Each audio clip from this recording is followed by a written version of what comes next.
Jhansi medical college में एक भीषण अग्निकांड के संबंध में मैंने इस प्रेस कॉन्फ्रेंस बुलाई है और जिस तरीके से झांसी के उस अस्पताल के अंदर नवजात शिशुओं की मृत्यु हुई है उसको लेकर के जिन लोगों के बच्चे मरे हैं उनके अलावा इस घटना ने पूरे देश को झकझोर करके रख दिया और सरकार की अव्यवस्था के चलते ऐसी घटनाएं निरंतर होती जा रही हैं। लेकिन अफसोस की बात यह है कि उत्तर प्रदेश के मुख्यमंत्री स्वास्थ्य विभाग के प्रति इस तरीके से लापरवाही बरत रहे हैं तो ऐसी घटनाओं की वृद्धि होती ही रहेगी। हम लोगों ने 50 बार स्वास्थ्य को लेकर के चिंता जताई है, लेकिन माननीय मुख्यमंत्री जी हमेशा चुनावी मोड में रहते हैं और उन्हें केवल सरकार बनाने से मतलब है और जनता से उनका कोई लेना देना नहीं है। और अफसोस की बात यह है कि ऐसी घटनाएं जब हुई और अस्पताल की सारी व्यवस्थाएं जो वहां पर अग्निशमन के लिए तमाम व्यवस्थाएं की गई सब फेल हो गई।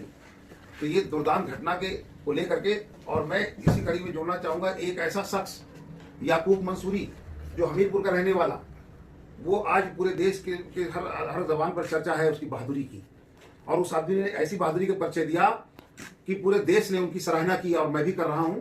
इसी कड़ी में कल मौलाना इलियास मंसूरी साहब जो हमारे कार्यालय के सचिव हैं, मैं किन्हीं कारणों नहीं जा पाया तो मैंने इनको भेजा था। ये हमीरपुर उस पीड़ित के घर गए थे याकूब मंसूरी के यहाँ, जाकर के जो उनकी आर्थिक मदद थी वो भी किया और समाज के लोगों से मिले और उनको बहादुरी के लिए उनको मुबारकबाद भी दिया। याकूब मंसूरी जब देखा कि आग लग गई है, उन्होंने सारे लोग भगदड़ मच गई, सारे लोग आग से दूरियां बनाए रखे थे। इस दरमियान याकूब मंसूरी ऐसा बहादुर शख्स, उसने खिड़की तोड़ा और तोड़ करके अंदर जा करके जो बच्चे थे उनको जो पहले शुरुआत सामने जो पड़ा उसके निकाल के बाहर निकालना शुरू किया। उसके बच्चे भी वहीं भर्ती थे लेकिन वो थोड़ा पीछे थे। मैं इसलिए उनकी बहादुरी सलाम करता हूं कि अगर याकूब केवल अपने बच्चों को जाकर के भीड़ से निकाल के लाते पहले तो मैं इस पे एक सवालिया निशान बना देता। लेकिन उस शख्स ने जो बच्चा पहले आया उसको निकाला, ना हिंदू देखा, ना मुसलमान देखा, ना जाति धर्म से ऊपर उठ करके एक इंसानियत का परिचय दिया और उस शख्स ने सब इतने बच्चों की जान बचाने का काम किया। आज सरकार उनके बहादुरी पर पूरी तरह से मौन है। ये चूंकि ये मुस्लिम समाज के हैं, मंसूरी समाज के हैं, पिछड़े समाज के हैं, पसमानदा मुसलमान हैं, इसलिए सरकार इन पे बिल्कुल ध्यान दे नहीं रही है।